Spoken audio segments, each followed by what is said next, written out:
Assalamualaikum warahmatullahi wabarakatuh. Innal hamdalillah nahmaduhu wa nasta'inuhu wa nastaghfiruh wa na'udzu billahi min syururi anfusina wa min sayyiati a'malina.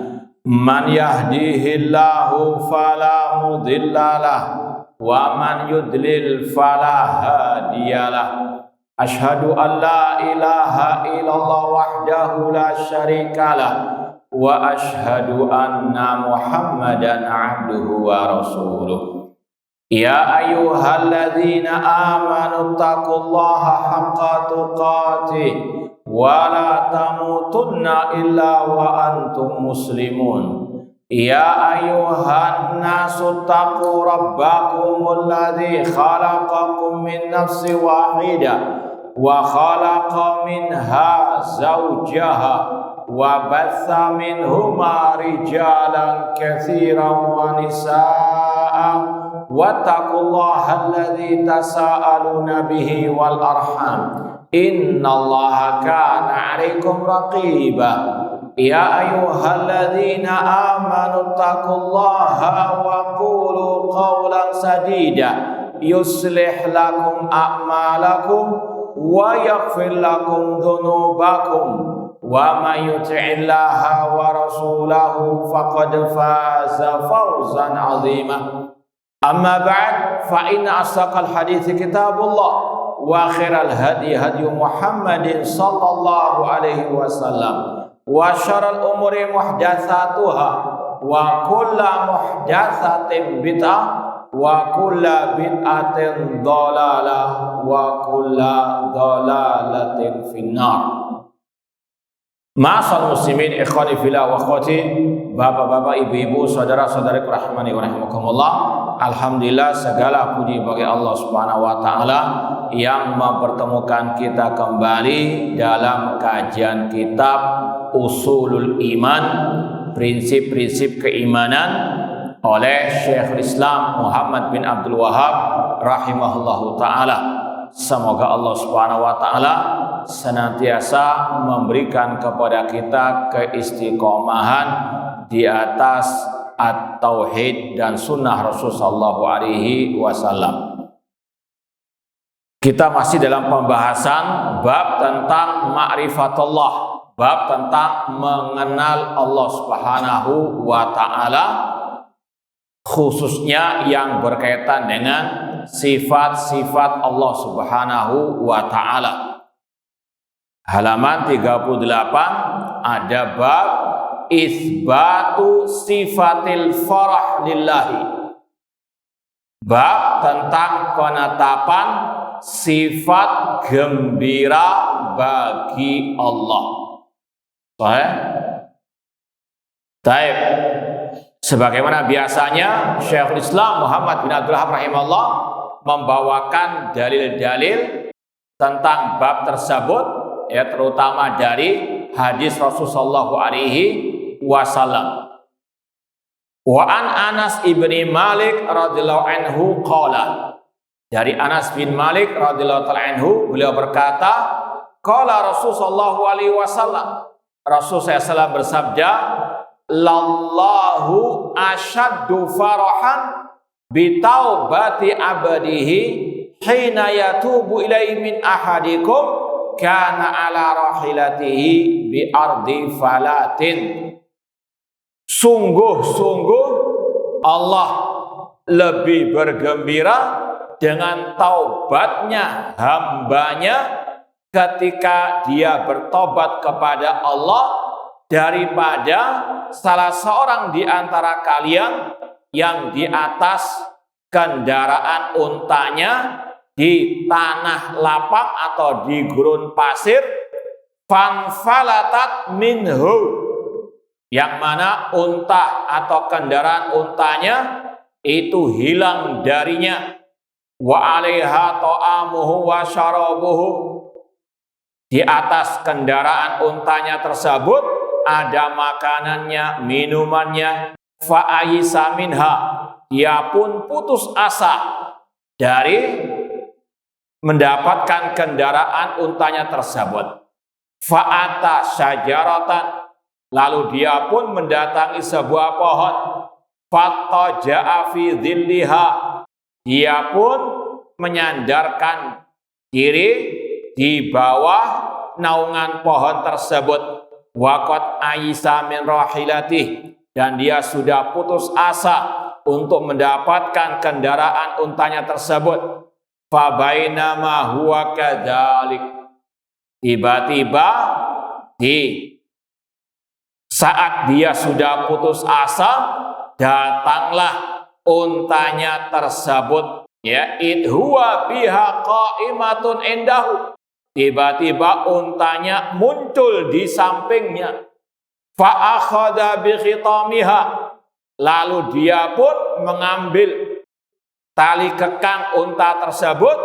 Faqala min syiddatil farah, dan dia berkata dengan penuh kegembiraan, Allahumma anta abdi wa ana rabbuka, ya Allah, engkau adalah hambaku dan aku adalah Rabbmu.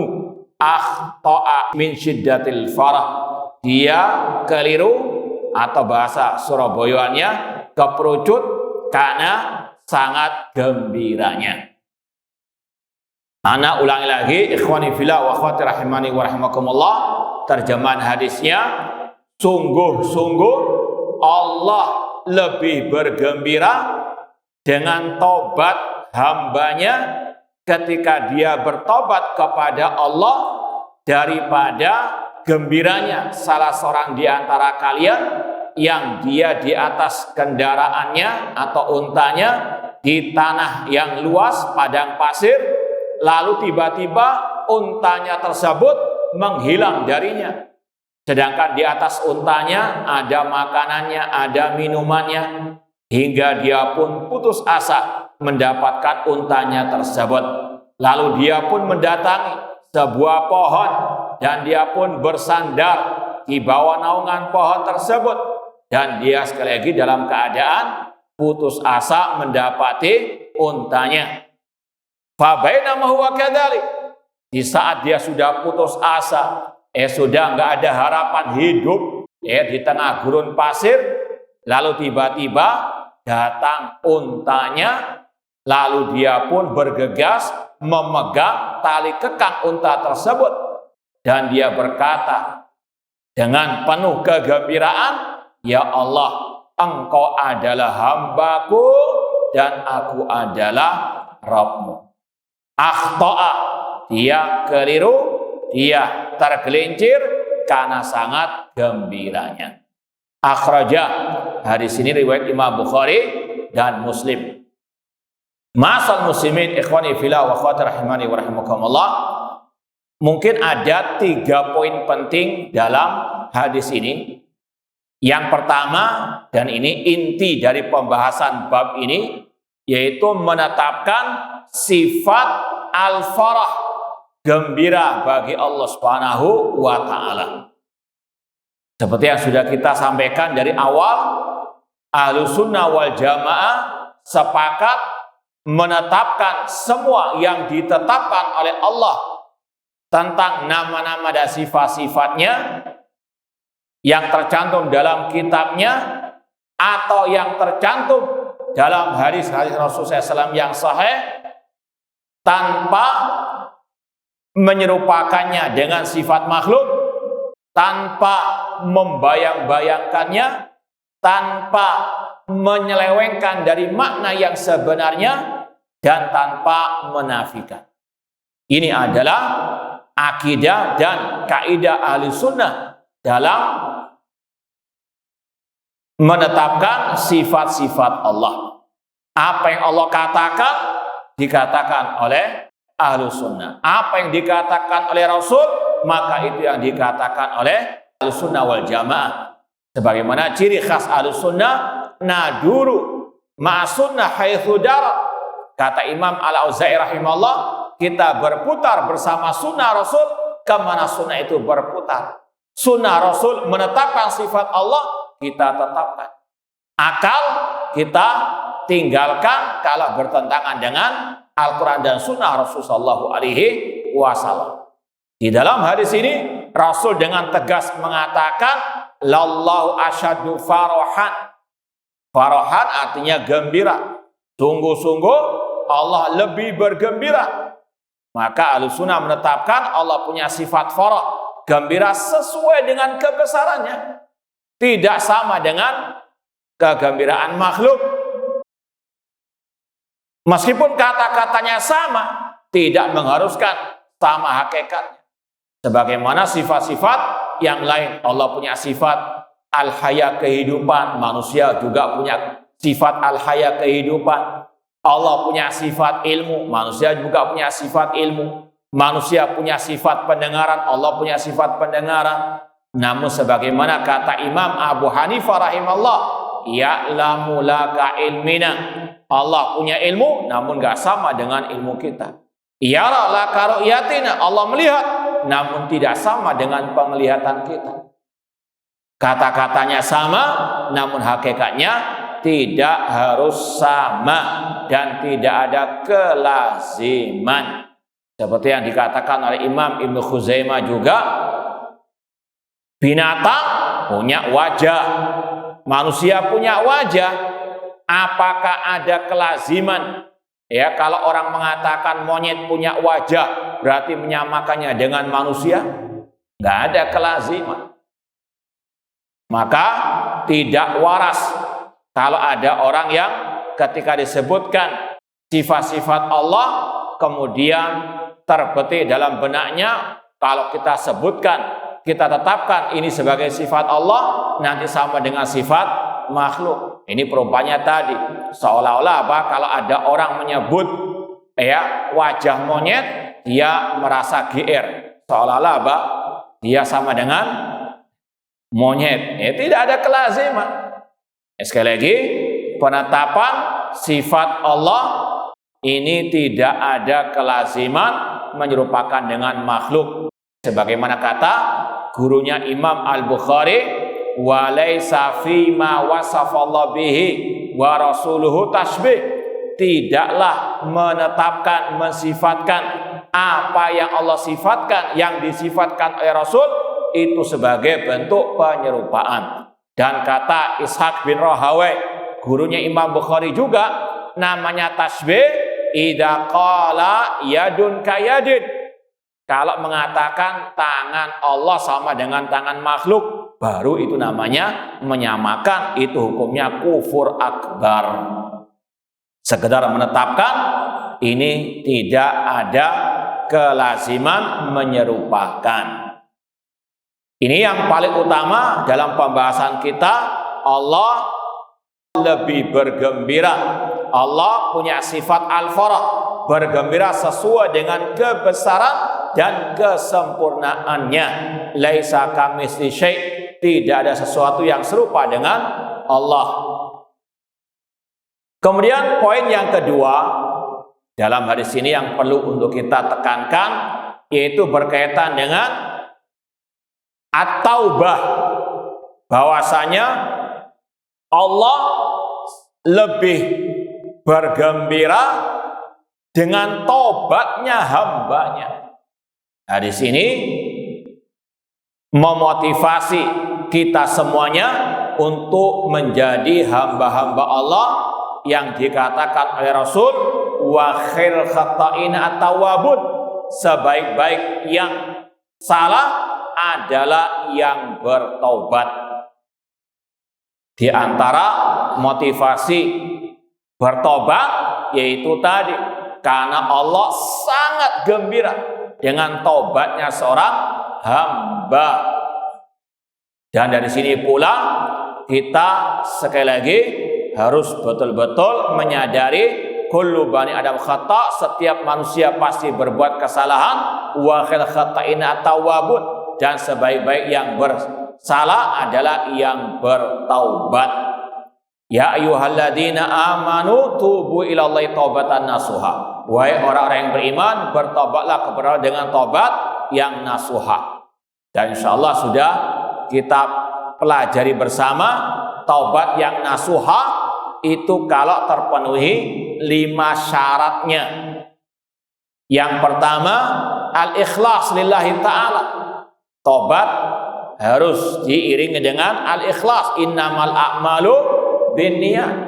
Tobat bukan karena ikut tren, ya, hijrah ikut tren. Naudzubillahi min dzalik. Kalau tidak ikhlas, tidak akan diterima oleh Allah Subhanahu wa taala. Betul-betul tobatnya lillahi ta'ala. Yang kedua, meninggalkan ya dosa dan maksiat atau kesalahan tersebut. Yang ketiga, menyesali perbuatan dosa atau maksiat yang telah dilakukan. Dan keempat, bertekad untuk tidak mengulang perbuatan dosa dan maksiat tersebut. Dan yang kelima, sebelum batas waktu yang telah ditentukan oleh Allah Subhanahu wa taala. Ya, di waktu yang tepat, dalam artian belum terlambat. Kapan terlambatnya tobat? Kalau nyawa sudah di kerongkongan. Kata Rasul, Allah menerima tobat seorang hamba malam yugharghir, selama nyawa masih belum di kerongkongan, atau tidak akan diterima tobat tersebut hatta tatlu asyamsu min maghribiha, sampai terbitnya matahari dari arah barat. Ini syurutut taubah an-nasuha. Ikhlas karena Allah, meninggalkan dosa dan maksiat tersebut, menyesali perbuatan dosa yang dia lakukan, bertekad untuk tidak mengulanginya lagi, dan di waktu yang tepat, yaitu dalam artian sebelum terlambat. Ya, sebagaimana tadi, kapan terlambat orang itu bertobat? Kalau nyawa sudah di kerongkongan. Ya, sebagaimana Fir'aun, ya, ketika sudah mau tenggelam, baru dia mau beriman kepada Allah, mau beriman sebagaimana imannya Bani Israel, namun tidak ada manfaatnya. Atau tadi, sebagaimana kata Rasul, la tanqati'ut taubah hatta tatlu asyamsu min maghribiha. Tidak akan terputus taubat sampai terbitnya matahari dari arah barat. Taib, ma'asal muslimin ikhwani fillah wa akhwati rahimani wa rahimakumullah. Kemudian yang ketiga yang ditekankan oleh para ulama dalam bab ini atau dalam hadis ini, yaitu tentang ucapan yang tidak disengaja.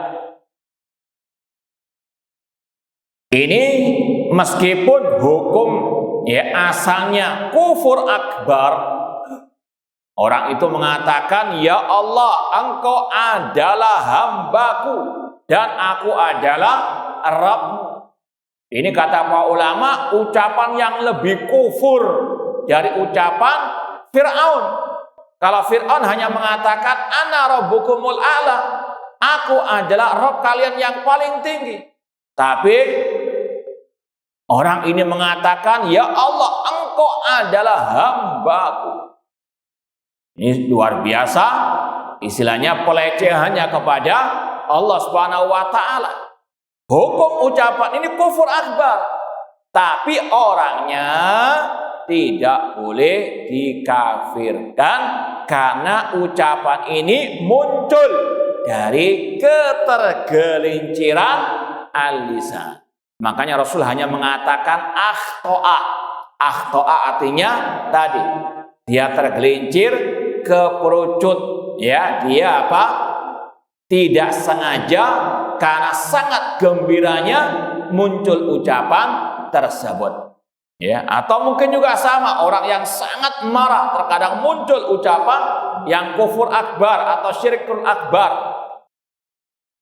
Bahkan mungkin ustadz atau dai, ya, terkadang ada kata-kata yang terpeleset yang tidak disengaja. Beda antara watuk dengan watak, ya kata orang Jawa beda watuk dengan apa? Watak. Kalau wataknya, manhajnya, akidahnya memang sesat, ya sudah biasa ucapan kufur muncul, biasa muncul ucapan yang bid'ah. Namun yang memang ya akidahnya lurus, manhajnya lurus, terkadang ada kelewatan kata-kata yang tidak disengaja. Bedakan antara watuk dengan apa? Watak. Ya. Sekali lagi, orang ini kata Rasul akhto'a, karena sangat gembiranya. Bisa antum bayangkan orang yang di tengah gurun pasir berjalan sendirian dengan untanya, tiba-tiba untanya menghilang. Di sana tidak ada ya pesan makan online, tidak ada, ya ada ojol di sana. Maka apa? Sudah putus asa, nggak ada harapan untuk hidup. Tiba-tiba datang unta dan perbekalannya. Maka apa? Karena sangat gembiranya, dia mengatakan ucapan yang kufur akbar, Allahumma anta abdi wa ana rabbuk. Rasul mengatakan akhta' min syiddatil farah. Maka dari sini ada pembahasan yang lumayan panjang tentang at-takfir, pengkafiran. Ada kaidah dari ulama, laisa kullu man waqa'al fil kufri waqa'al kufru alaih. Tidak semua orang yang jatuh ke dalam kekafiran bisa dikatakan kafir. Ya, tidak semua. Ini kita bicara tentang orang muslim. Jangan dibawa ke selain muslim. Kalau orang selain muslim nggak usah dikafirkan, karena dia sudah apa? Kafir sendiri. Ini pembahasannya orang muslim berbuat perbuatan kufur akbar atau syirik akbar. Misalnya menyembah kepada wali yang telah mati. Ya Syekh Abdul Qadir Jailani, sembuhkan penyakitku. Ucapannya apa? Kufur akbar. Tapi individunya tidak bisa langsung apa? Dikafirkan. Tidak semua orang yang jatuh ke dalam kekafiran langsung bisa dikafirkan. Sampai terpenuhi syarat-syarat pengkafiran secara individu. Sampai apa tadi? Terpenuhi syarat-syarat pengkafiran secara apa? Individu. Apa saja syarat-syaratnya? Yang pertama, orangnya berakal. Ada orang gila, istilah kalau orang Surabaya mengatakan nyerocos atau apa, ngomel-ngomel sendiri, terkadang bahkan mungkin ucapannya kufur. Jangan antum langsung katakan hei kafir. Ini orang gila, nggak waras ini. Ya, yang waras apa? Ya sudah, namanya orang gila. Antum jangan apa? Jangan lawan, jangan kafirkan. Ini syarat pertama pengkafiran secara individu, orangnya berakal. Yang kedua, baligh. Anak kecil seandainya berbuat, berucap sesuatu yang kufur besar, secara asal hukumnya tidak bisa langsung dikafirkan. Ya seperti terkadang ada anak-anak di masjid karena orang tuanya malas ngontrol, misalnya terkadang mushaf dibuat mainan. Apalagi yang memang di bawah ya usia mungkin di bawah 3 tahun. Karena nggak tahu ini Al-Quran, ini mainan, nggak tahu mereka. Kadang apa? Dibuat mainan, terkadang naudzubillah diinjak. Ini hukumnya apa? Perbuatan kufur akbar. Cuma antum jangan apa? Kasih anak kecil. Rufi al-qalam an salasin. Kata Rasul, diangkat pena kewajiban dari 3 orang. Di antaranya anisabi hatta yablugh. Dari anak kecil sampai dia apa? Dewasa atau besar. Kemudian diangkat pena dari tadi al-majnun hatta yufik. Dari orang gila sampai dia apa? Ya, sadar ataupun waras berakal. Ini dalil 2 golongan ini tidak ada beban kewajiban. Makanya kalau jatuh ke dalam ucapan perbuatan kufur akbar, tidak bisa langsung dikafirkan.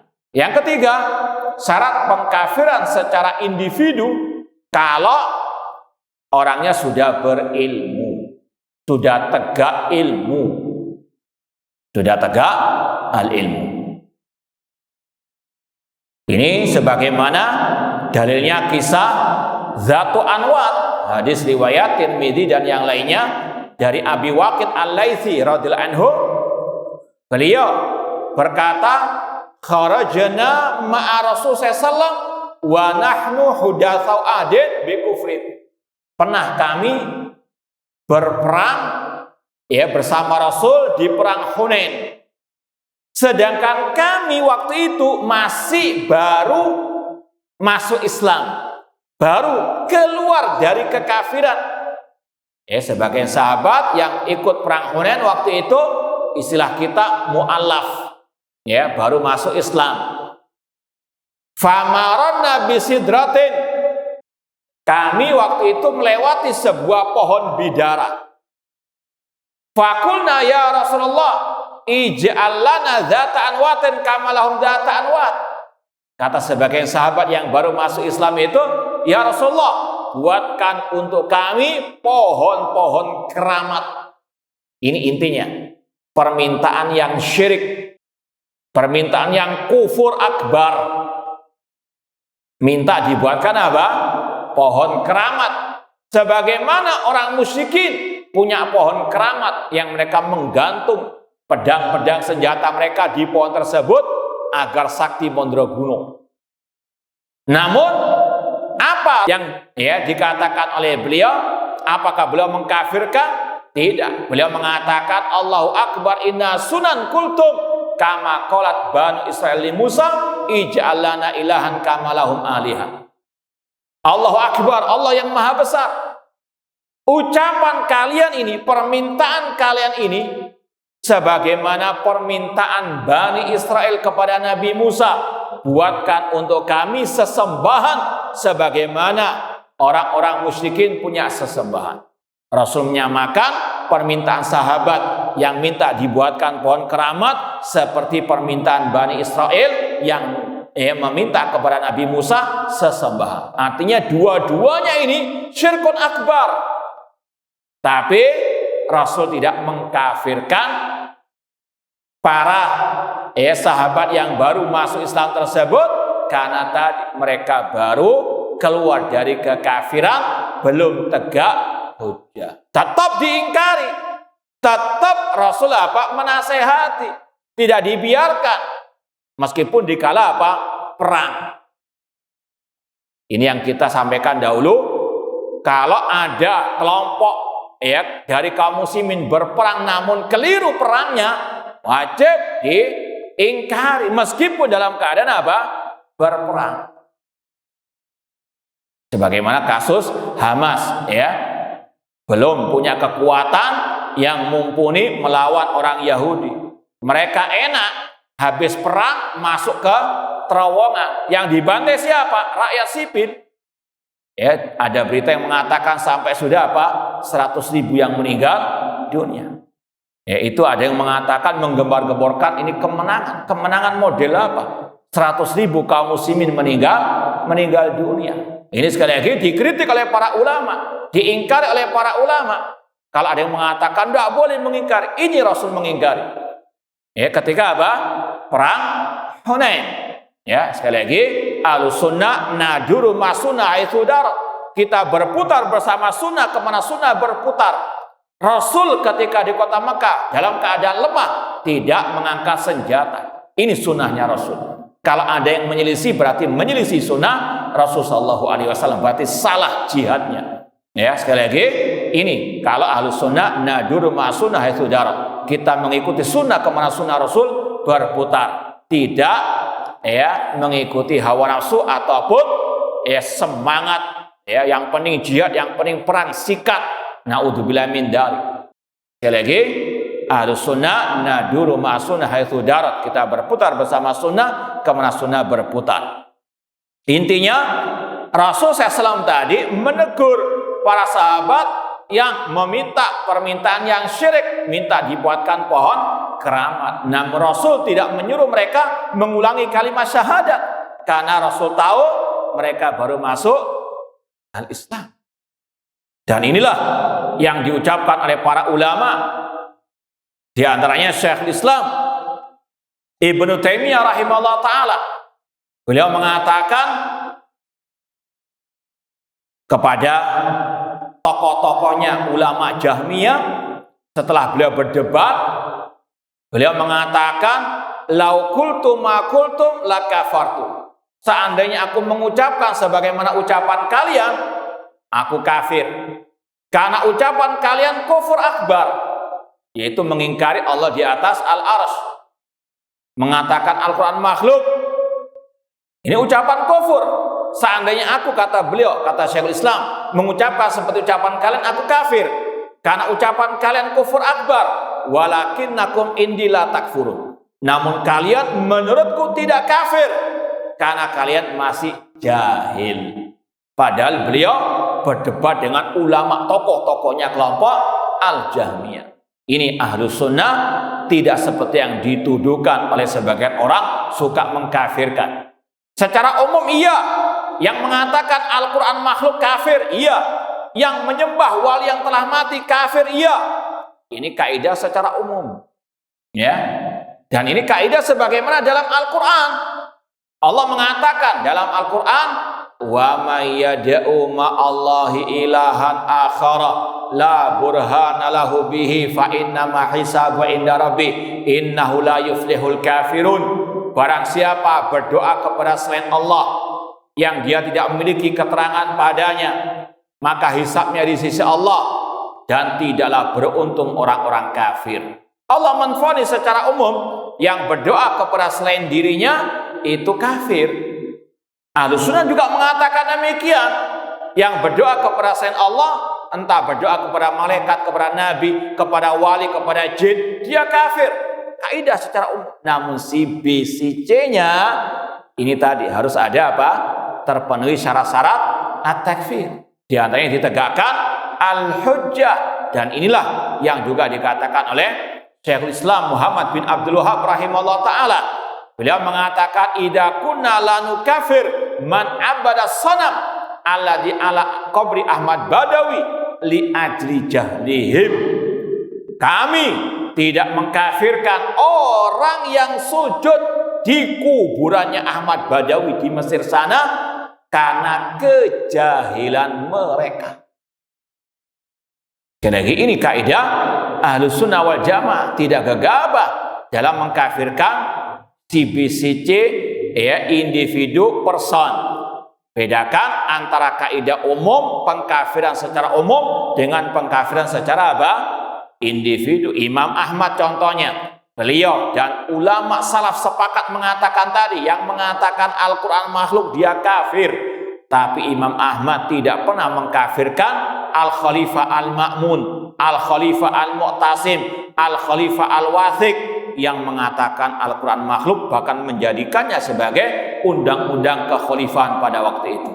Karena beliau menganggap ya orang-orang tersebut belum tegak al-hujjah, ya, tidak sembarangan mengkafirkan individu, ya, karena Rasul mengatakan man qala li akhihi ya kafir faqad ba'a biha ahaduhuma. Barang siapa mengatakan kepada saudaranya wahai kafir, maka dosa pengkafiran akan kembali kepada salah seorang di antara mereka. Dan ini juga dikatakan oleh Syekhul Islam Ibnu Taimiyah rahimahullah ta'ala. Kata beliau, walaisa li ahadin an yukaffira ahadan minal muslimin hatta taqumalil hujjah wa tubainal mahajjah. Tidak boleh seorang pun mengkafirkan seseorang dari kaum muslimin sampai tegak hujjah atasnya dan telah dijelaskan ya hujjah-hujjah. Ini syarat yang keberapa? Yang ketiga, al-ilmu. Harus apa? Orang itu ditegakkan hujjah, ya, berilmu terlebih dahulu. Kemudian yang keempat, ini pembahasan yang kita lewati sekarang, al-qasdu, yaitu adanya kesengajaan, sengaja berbuat. Al-qasd, ya.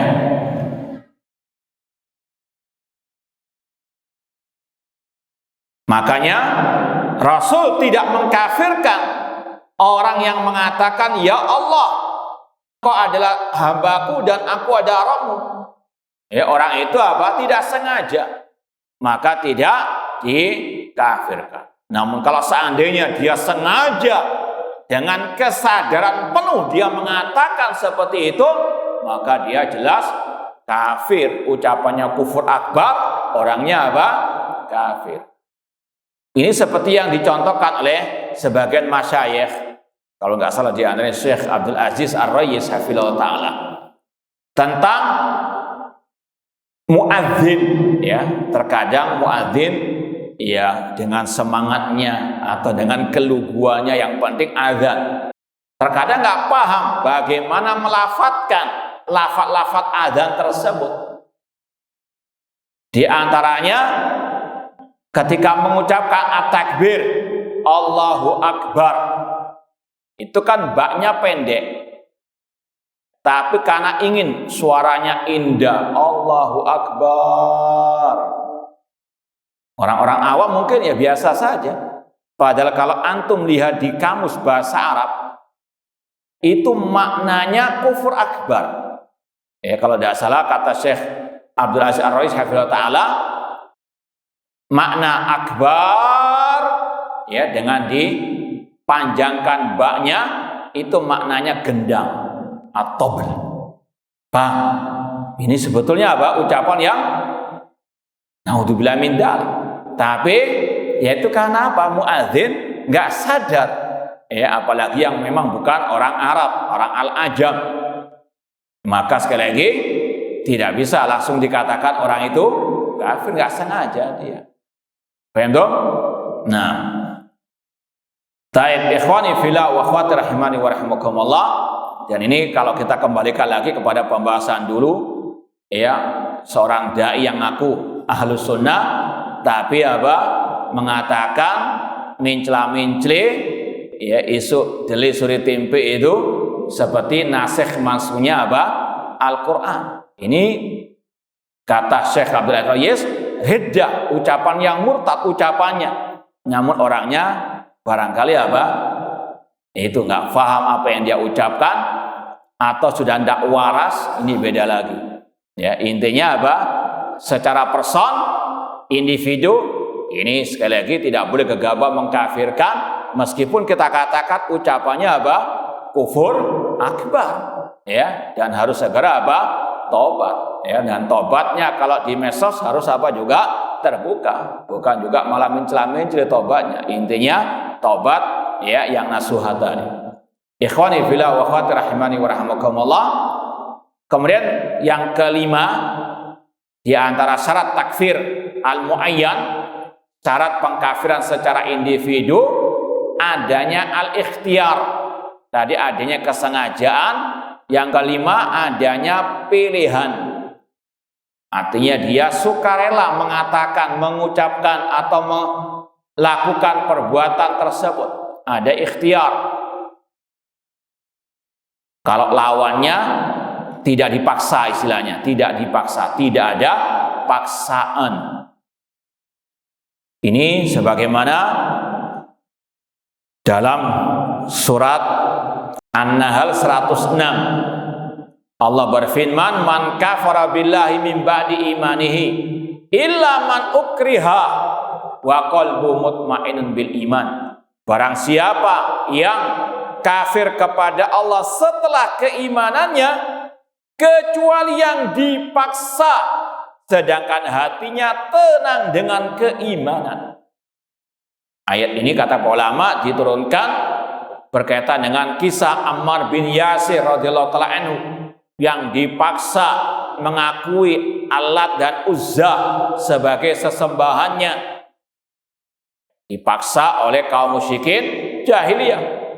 Maka Rasul membolehkan Dengan syarat tadi, hati tetap bertauhid, hati tenang dengan keimanan. Ini dalam kondisi terpaksa, maka tidak kafir orang yang jatuh ke dalam kekafiran tersebut.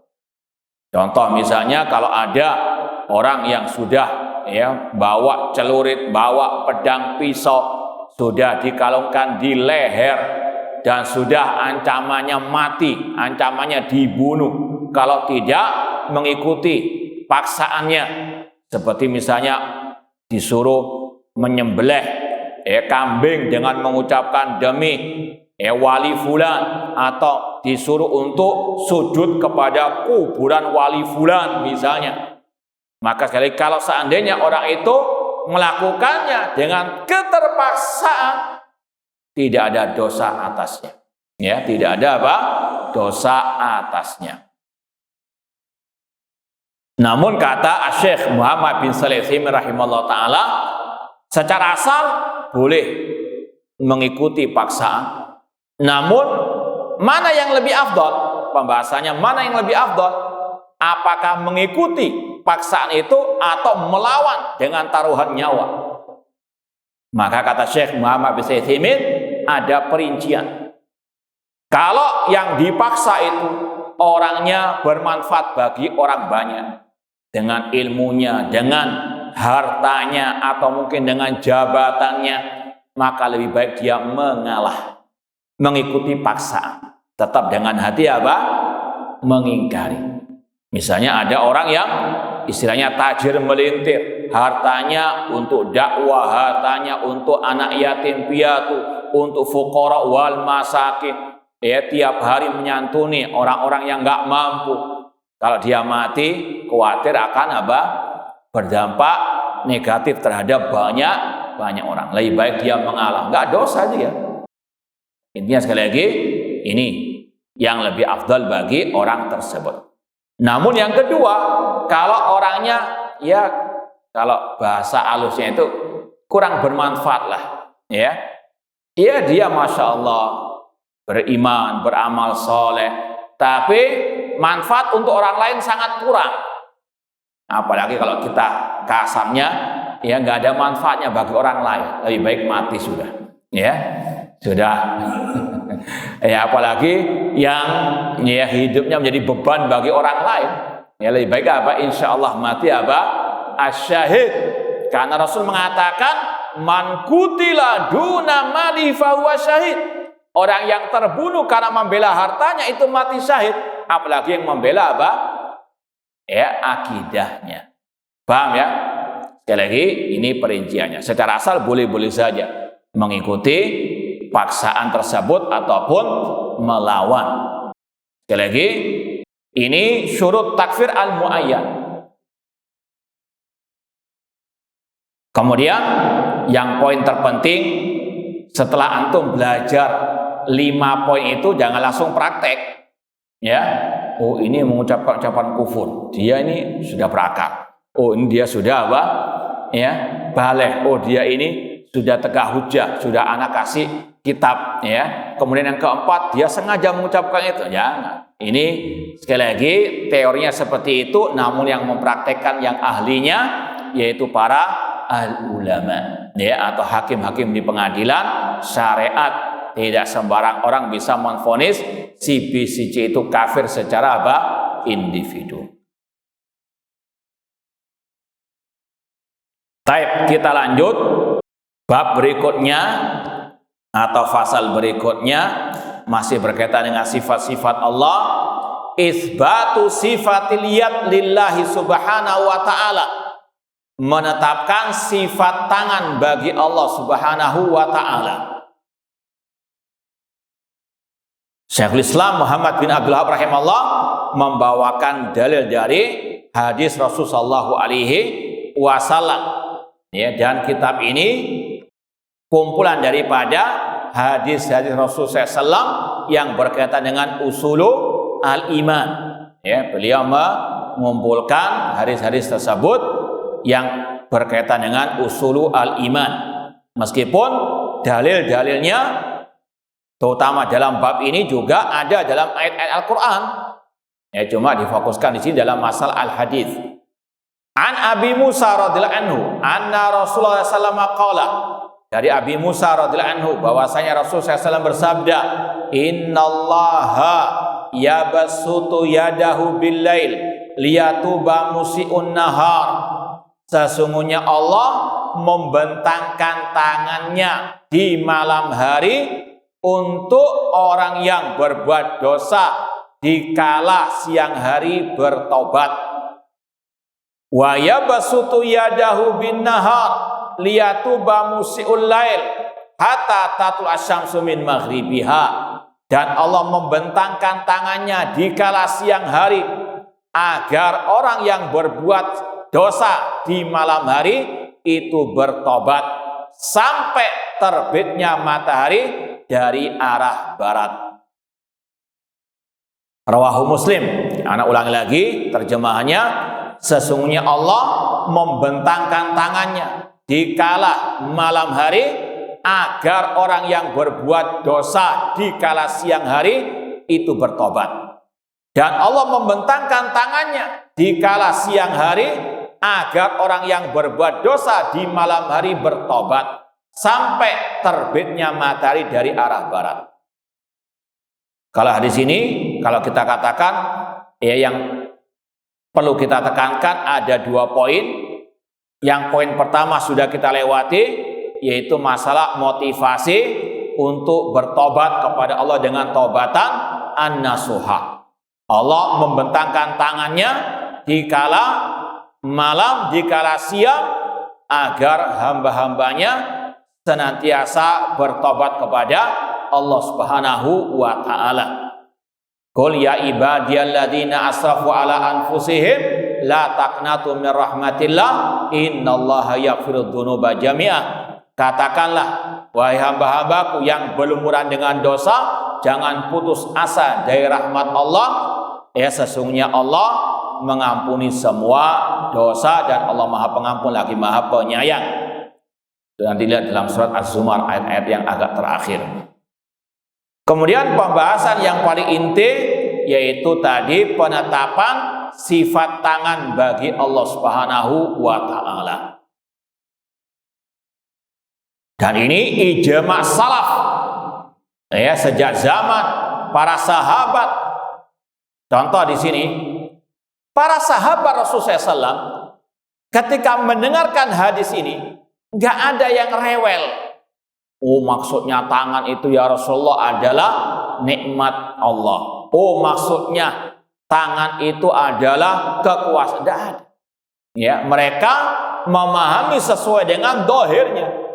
Allah membentangkan tangannya, para sahabat Rasulullah memahami sesuai dengan dohirnya bahwasanya Allah punya sifat tangan yang sesuai dengan kebesarannya, tidak sama dengan tangan makhluk, tidak dibayang-bayangkan, tidak boleh diselewengkan dari makna yang sebenar.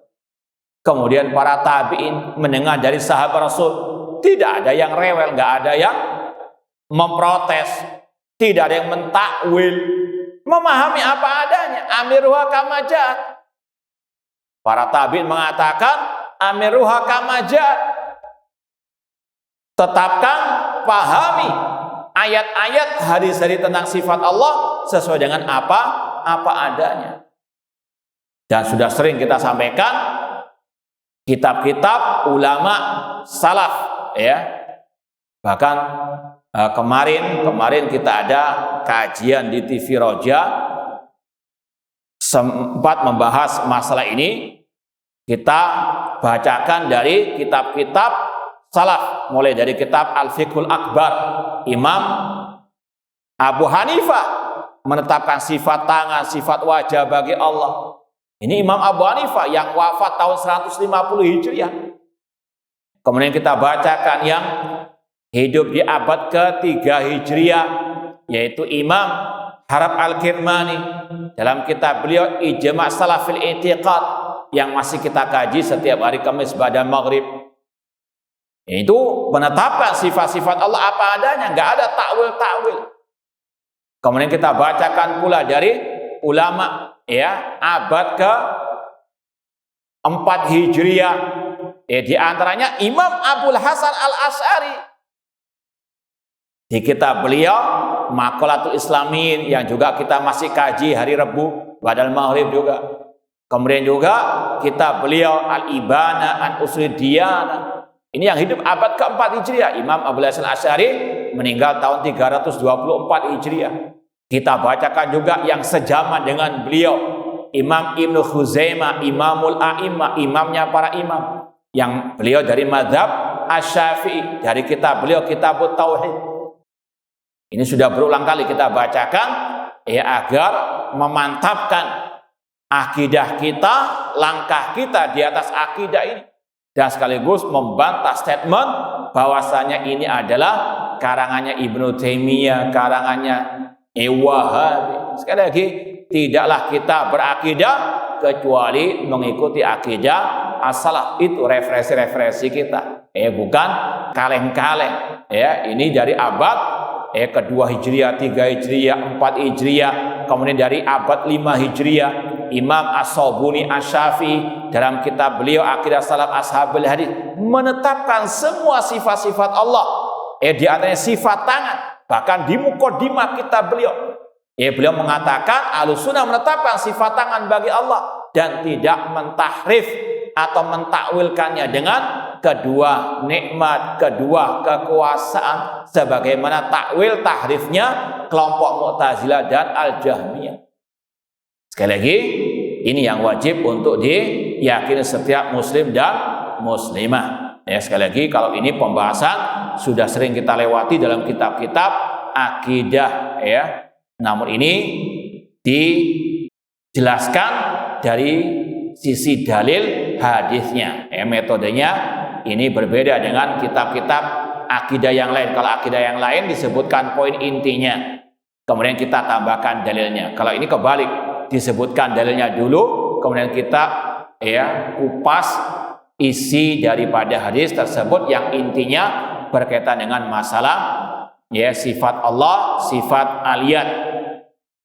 Kalau ada yang bertanya, sebagaimana syubhat dai ahlil kalam yang sudah kita bantah juga, kan di dalam Al-Quran kata-kata yadun itu kan nggak satu redaksi, ada bentuknya tunggal yadun, bahasa Arabnya satu tangan yadun, dua tangan yadani, yadaini, lebih dari dua kata bahasa Arab ID, al-ID.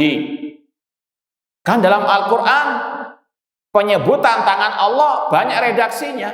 Mana yang kita pilih? Kalau dikatakan Allah punya kedua tangan, bagaimana dengan bentuk tunggal? Bagaimana dengan bentuk jamak? Ini sebetulnya sudah dijelaskan oleh para ulama, di antaranya oleh Syekh Muhammad bin Shalih Utsaimin rahimahullah dalam Syarah Aqidah Wasithiyah. Sempat kita dengar dari sang dai ahlil kalam bahwasanya Syekh Utsaimin bingung membahas tangan kalau dalam bentuk jamak. Ini dusta. Dia yang bingung. Karena apa? Dia sudah sesat dulu, tidak bisa memahami ucapan para ulama. Syekh Utsaimin menjelaskan kata-kata misalnya dalam surat Yasin, amilat aidina, yang dikerjakan oleh tangan-tangan kami, aidina.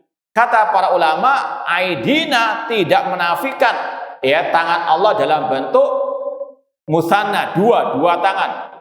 Karena apa? Secara bahasa namanya jama' itu minimal 2. Sebagaimana orang berjamaah itu minimal berapa? 2. Kemudian juga menyesuaikan dengan redaksi. Nah, kami. Maka redaksinya pakai aidina. Sedangkan kalau misalnya Allah mengatakan yadullah, seperti di sini yaduhu, hu 1, yadun 1, sesuai dengan apa?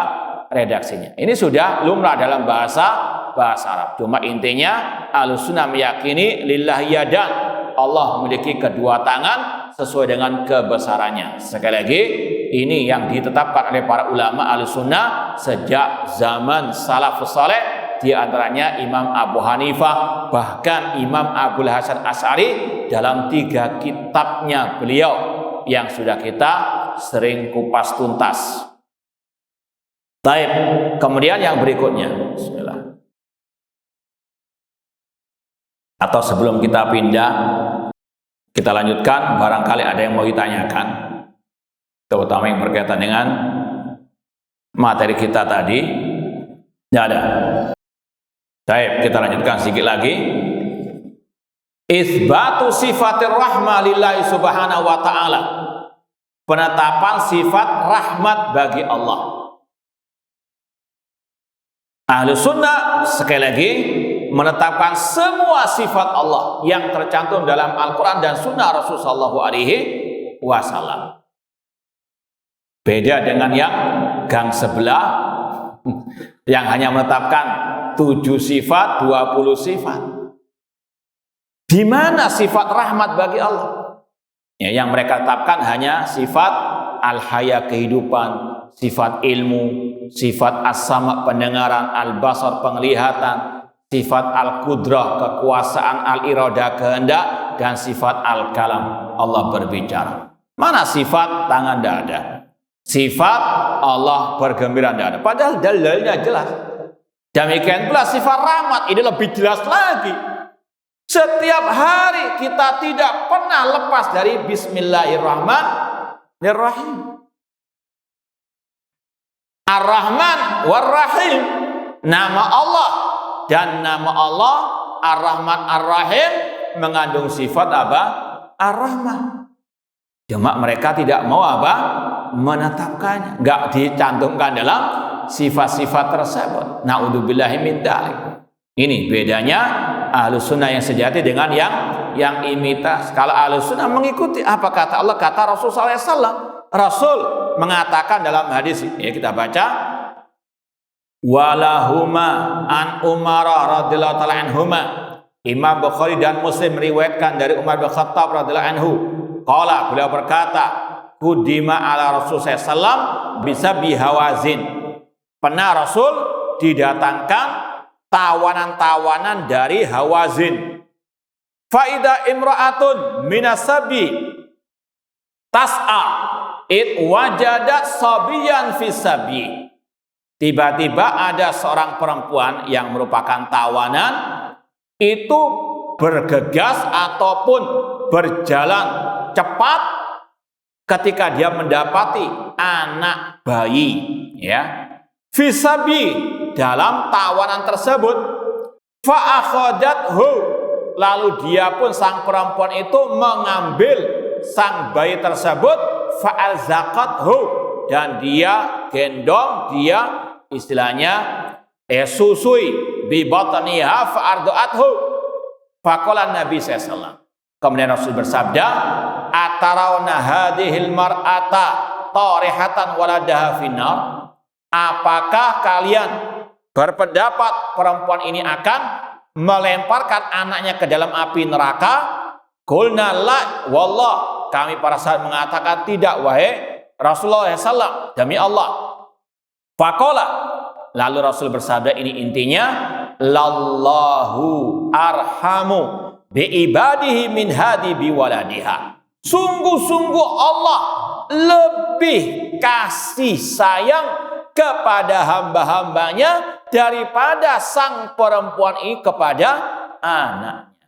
Ya, tidak diragukan lagi bagaimana kasih sayang seorang ibu kepada anaknya. Namun ini tidak bisa dibandingkan dengan bagaimana kasih sayang Allah kepada hamba-hambanya. Contohnya orang kafir, kurang apa? Kurang ajarnya orang kafir kepada Allah. Allah yang menghidupkan mereka, Allah yang memberi makan mereka, kesehatan, rezeki kepada mereka. Namun mereka yang mengkufuri Allah, bahkan mereka mencaci maki Allah, mengatakan Allah punya anak, punya bapak. Ini sungguh luar biasa.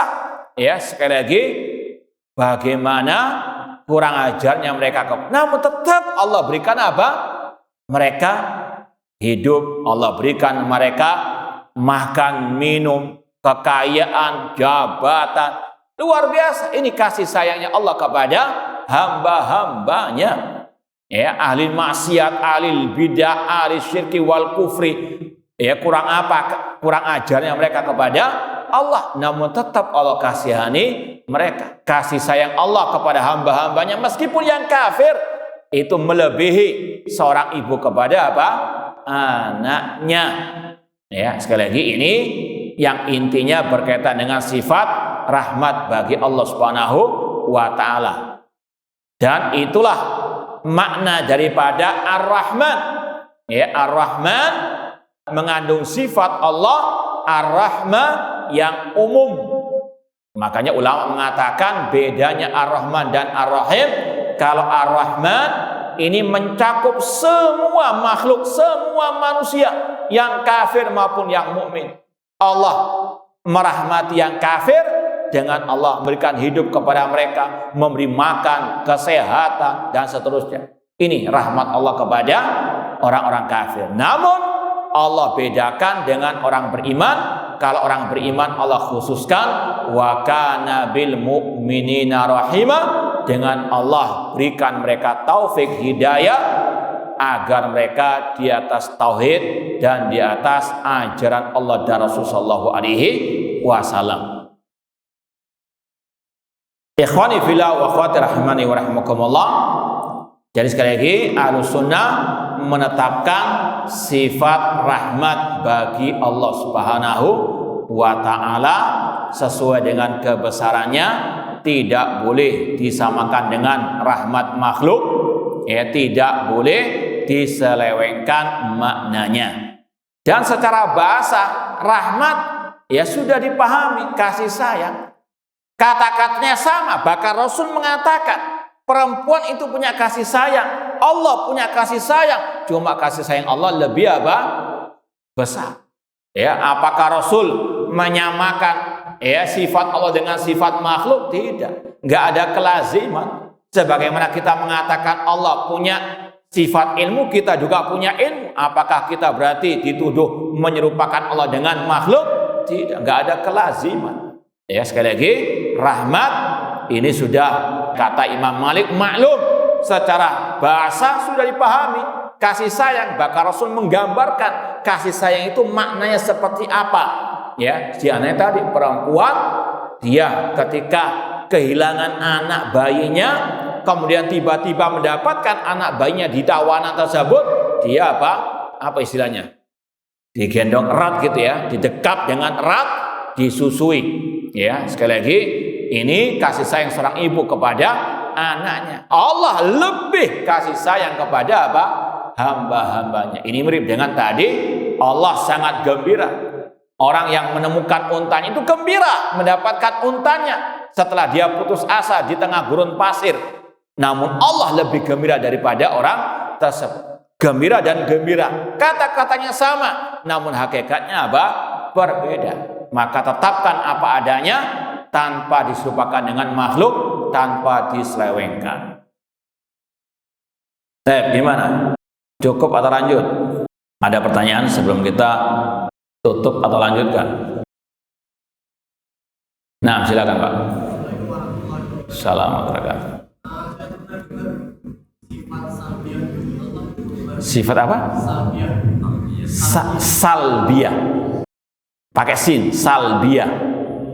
Ya, sifat salbiyah itu sifat yang dinafikan dari Allah Subhanahu wa taala. Ya, kalau dibahas lagi, ulama mengatakan sifat Allah dalam Al-Qur'an itu ada dua. Sifat yang ditetapkan dan sifat yang dinafikan. Kalau bahasa lainnya, sifat ijabiyah dan sifat salbiyah. Sifat yang ditetapkan ijabiyah atau musbata yang ditetapkan oleh Allah bagi dirinya. Seperti Allah punya sifat tangan tadi, sifat rahmat, sifat istiwa di atas aras, punya sifat gembira, sifat cinta, sifat ridho, sifat murka. Itu sifat-sifat yang Allah tetapkan bagi dirinya. Sifat musbata atau nama lainnya sifat ijabiyah. Lawannya sifat al-manfiyah, sifat as-salbiyah. yang dinafikan oleh Allah dari dirinya. Allah mengatakan wa ma massana min lughub, kami tidak ditimpa keletihan atau kelelahan. Paham ya? Allah menafikan dari dirinya sifat apa? Kelelahan, keletihan. Paham ya? Ini namanya sifat salbiyah. Itu ada kaidah lanjutannya. Kalau sifat yang ditetapkan oleh Allah, Allah mengatakan yuhibbukumullah, Allah mencintai kalian. Maka sikap kewajiban kita menetapkan sifat itu bagi Allah. Allah punya sifat cinta sesuai dengan kebesarannya. Itu satu poin, satu langkah ketika mendapati sifat yang ditetapkan oleh Allah bagi dirinya, menetapkan apa adanya. Paham ya? Nah, sedangkan kalau kita mendapati sifat salbiyah dalam ayat atau dalam hadis, maka ada dua kewajiban, dua langkah, dua poin yang harus kita lewati. Yang pertama, menafikan apa yang Allah nafikan bagi dirinya. Allah menafikan dari dirinya tadi sifat keletihan. Kita nafikan, Allah tidak punya sifat apa? Lelah, letih. Tapi nggak cukup. Harus lanjut langkah yang kedua, poin yang kedua, menetapkan kesempurnaan lawan dari sifat keletihan tersebut. Apa lawannya? Al-quwah, kekuatan atau kekuasaan Allah. Allah menafikan dari dirinya sifat keletihan karena Allah Maha Kuat. Paham ya? Contoh yang lain, Allah mengatakan, ini masih dalam surat Qaf, nanti antum lihat, wa ma massana min lughub, kami tidak ditimpa rasa letih. Ini dalam surat Qaf, ayat-ayat yang terakhir.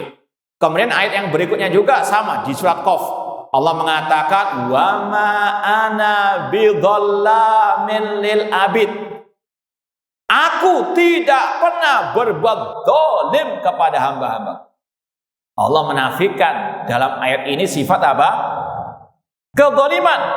Maka langkah kita yang pertama menafikan sifat zalim dari Allah. Allah nggak ada sifat kezaliman. Paham ya? Apakah cukup sampai di sini? Langkah berikutnya, tetapkan kesempurnaan lawan dari sifat zalim tersebut. Apa lawan sifat zalim?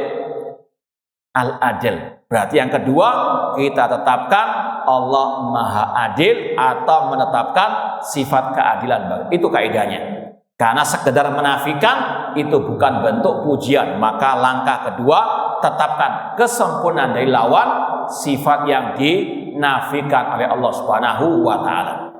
Biar lebih mantul lagi, Allah dalam ayat kursi berfirman, Allahu la ilaha illa huwal hayyul qayyum la ta'khuduhu sinatun wala naum. Allah tidak ditimpa rasa ngantuk, rasa tidur. Ini sifat yang ditetapkan atau yang dinafikan? Yang dinafikan. Maka langkah pertama, menafikan sifat ngantuk, sifat tidur dari Allah. Paham ya? Menafikan sifat tersebut. Apakah cukup sampai di sini? Tidak. Langkah kedua apa? Menetapkan kesempurnaan dari lawan sifat tersebut, yaitu Allah Al-Hayyul Qayyum. Allah hidupnya sempurna, Allah Al-Qayyum yang maha berdiri sendiri. Enggak butuh ngantuk, enggak butuh apa? Tidur. Paham? Jadi lawan dari sifat ngantuk, sifat tidur, yaitu sifat kehidupan yang sempurna. Allah tidak butuh kepada apapun dan kepada siapapun. Paham Pak ya? Ya. Paham dan sampai sini? Baik, betul yang ditanyakan itu ya. Kadang ya itu namanya sifat salbiyah, sifat yang kalau bahasa Arabnya itu sebetulnya kalau terjemahannya negatif.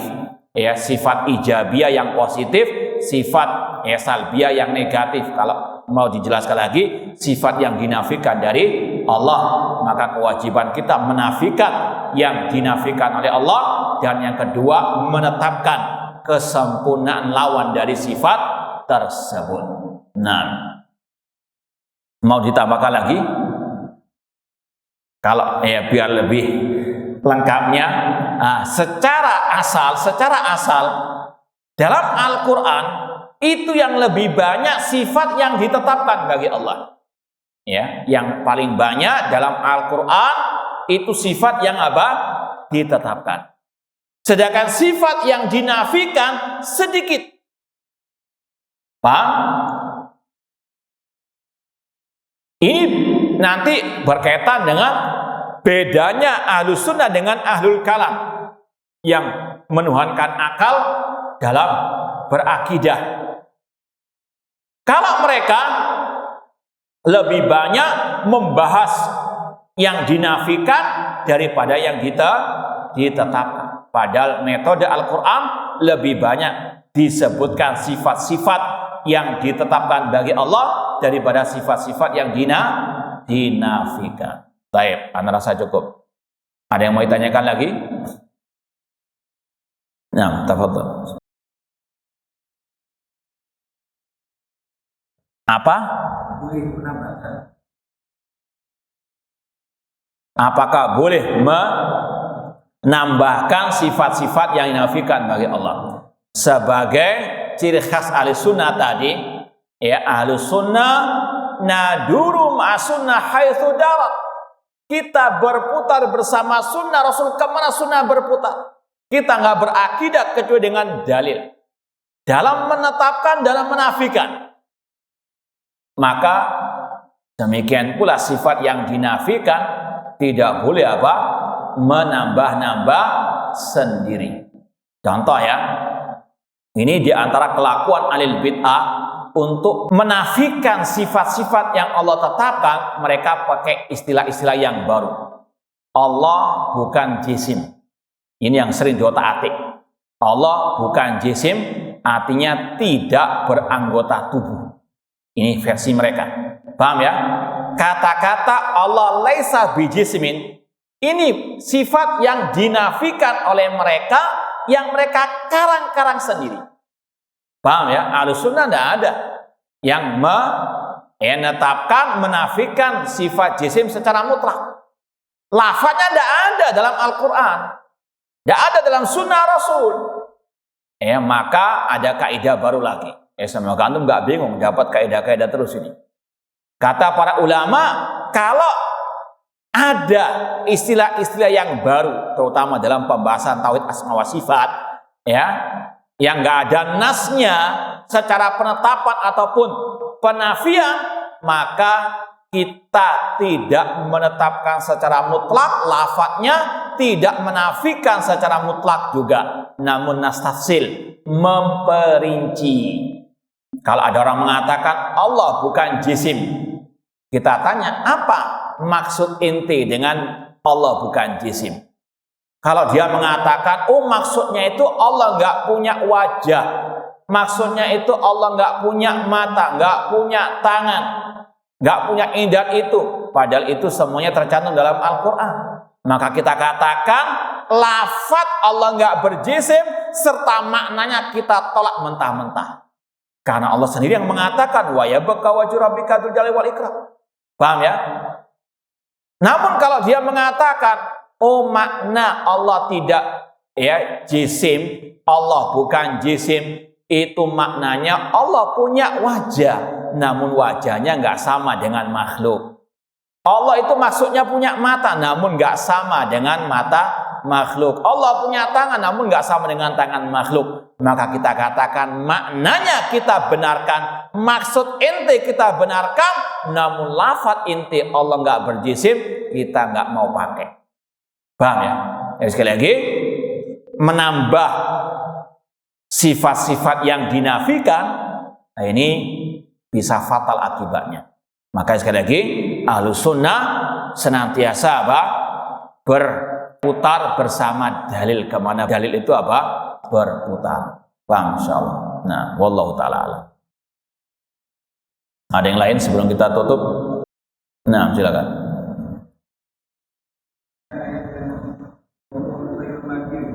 Baik, ini kaidah baru lagi nih. Ya, semoga nggak bingung. Ini yang juga ahlul bid'ah mereka gagal paham atau belum paham atau jahil dalam memahami redaksi ayat-ayat yang di situ ada bentuk al-muqabalah istilahnya. Ya, seperti dalam ayat innahum yakiduna kaida wa akidu kaida. Mereka membuat kait makar jahat, kami pun membalas makar jahat mereka. Wa yamkuruna wa yamkurullah. Mereka membuat makar jahat, kami balas makar mereka. Nasullaha fanasiyahu. Ini juga ayat yang dipakai oleh dai-dai ahlul kalam tersebut untuk menyudutkan ahlus sunnah. Kalian mentakwil. Kita katakan ayat-ayat ini nggak sama dengan redaksinya nggak sama dengan ayat-ayat yang berkaitan dengan tadi. Wa ya baqa wa jurabbika dzul jalali wal ikram. Langsung satu sisi Allah punya wajah. Tapi ini enggak. Mereka membuat makar, Allah membalas makar mereka. Kita tetapkan Allah punya sifat makar untuk melawan apa? Ya, jadi jangan dipisahkan. Karena redaksinya demikian. Allah membalas makar apa? Mereka. Jadi katakan Allah punya sifat makar dalam rangka membalas makar mereka. Allah punya sifat kaid innahum yakidun kaida untuk membalas makar jahat mereka. Ahlus sunnah menetapkan apa adanya. Cuma antara satu redaksi dengan redaksi yang lain berbeda-beda. Ini sekali lagi berkaitan dengan sifat al-muqabalah. Kalau kita terjemahkan yang tepat tadi, mereka membuat makar, Allah balas apa? Makar mereka. Demikian pula kata-kata nasullaha, mereka melupakan Allah, fanasiyahum, Allah melupakan mereka. Ini lupa yang gak sama dengan kata-kata la yadillu rabbi wa la yansa. Allah mengatakan Rabbku tidak pernah tidak tahu dan tidak pernah lupa. Kan beda, secara bahasa saja beda antara lupa dengan apa? Melupakan. Kalau lupa itu hilang ilmu darinya. Namun ini apa? Allah melupakan mereka dengan apa? Meninggalkan. Kalau dalam istilah para ulama, an-nisyan itu ada dua maknanya. Yaitu tadi, istilahnya lupa sebagaimana orang nggak ingat. Namun beda dengan at-tark, meninggalkan. Sengaja memang Allah apa?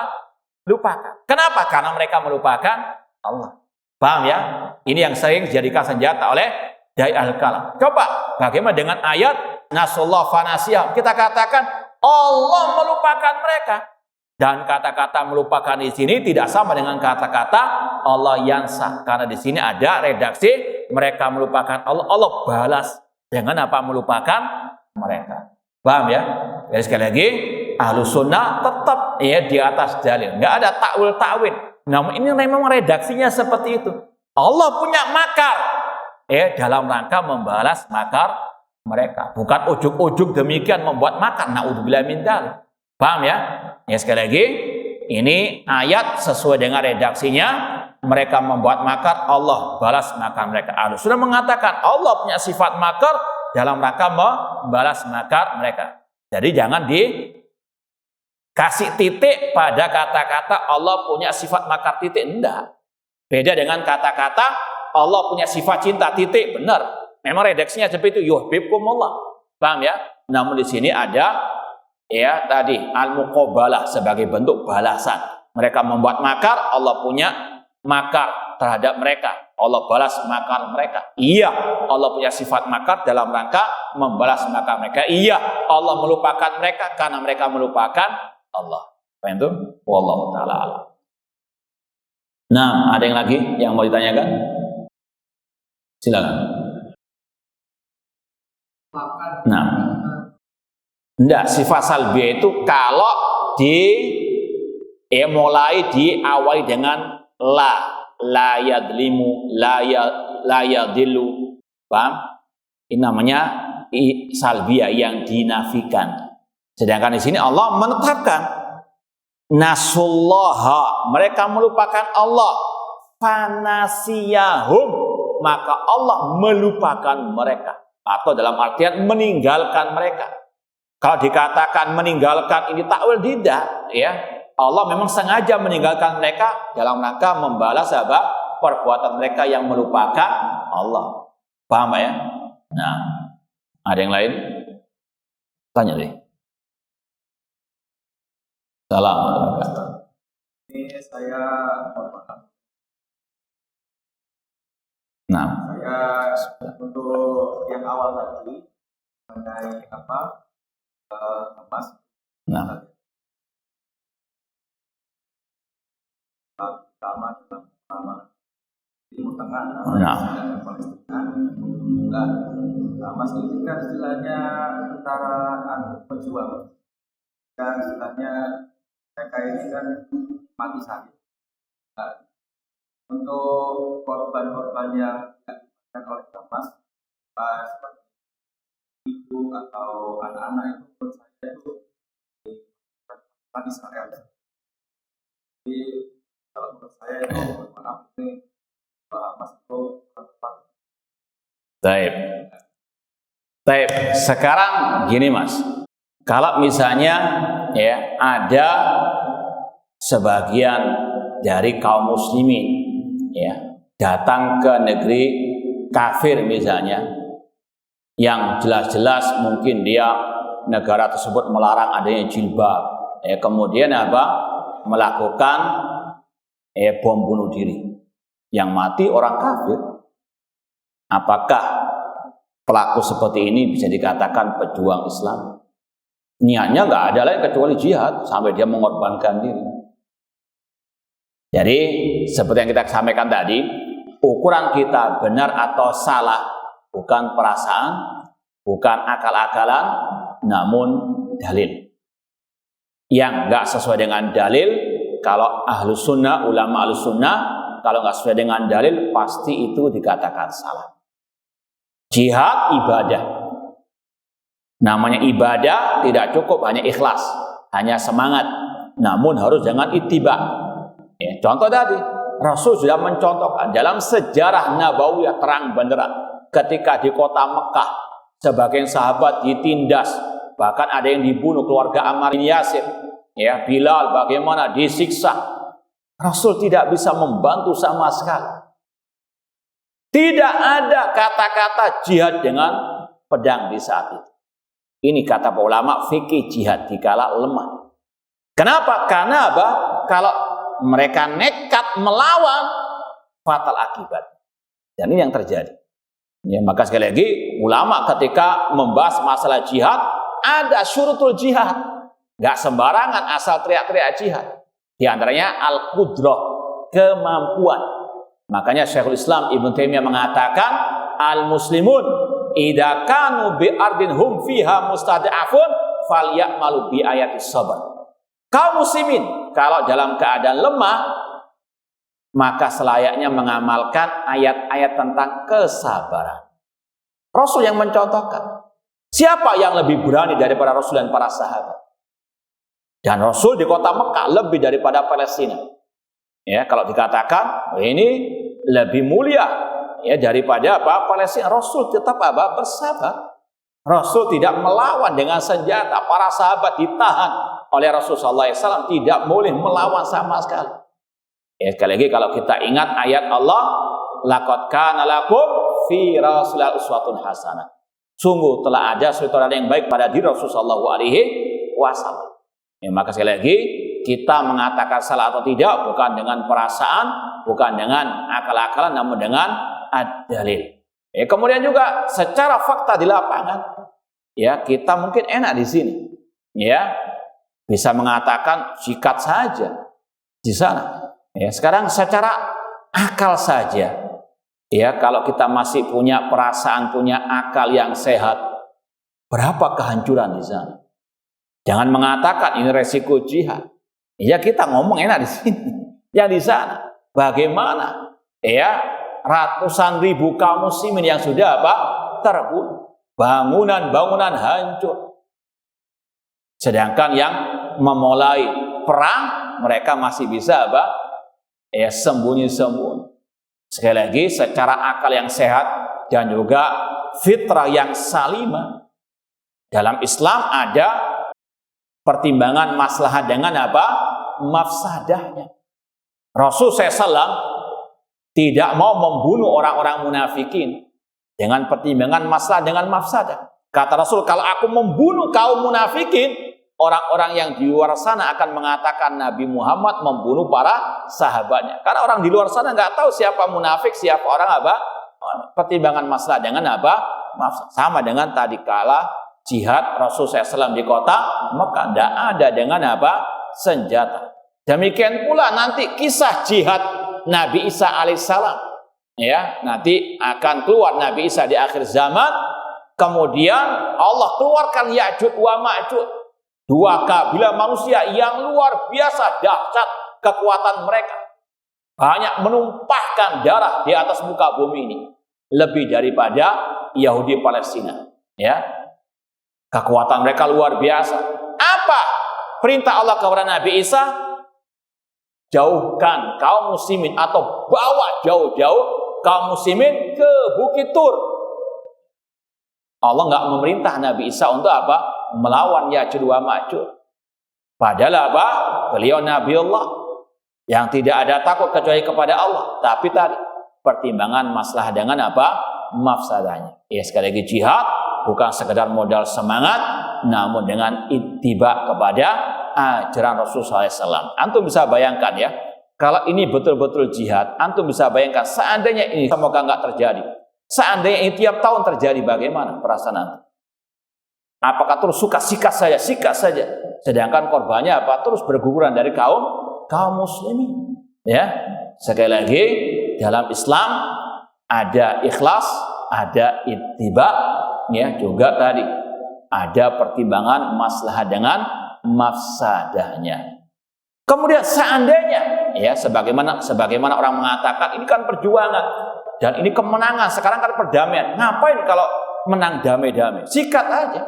Ya, sebagaimana kata para ulama, ini kan namanya tufan Aqsa. Ya, apa? Badai apa? Sekarang belum sampai Aqsa. Kenapa kok berhenti? Ya. Kemudian juga yang teriak-teriak ini jihad. Kenapa kok nggak berangkat? Paham ya? Katanya ini jihad yang syar'i. Kenapa kok inti diam di sini? Kenapa nggak berangkat? Ya. Kemudian kalau mengatakan anak punya udzur, anak sibuk dengan kamu muslimin di sana apa nggak punya udzur dia? Paham ya?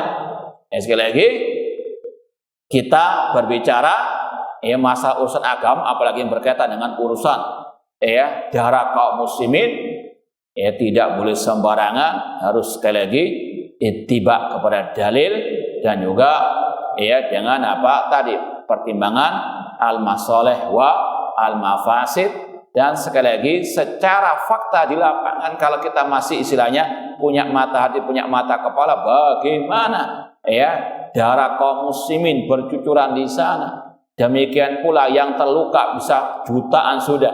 Bangunan-bangunan hancur. Sekali lagi, semoga Allah Subhanahu wa taala menghancurkan al-Yahud di mana saja mereka berada, dan semoga Allah menolong kaum muslimin di mana saja mereka berada. Kurang lebih yang mohon maaf. Wa jazakumullahu khairan. Aqulu qouli hadza wa akhiru da'wana anil hamdulillahi rabbil alamin. Wassalamualaikum warahmatullahi wabarakatuh.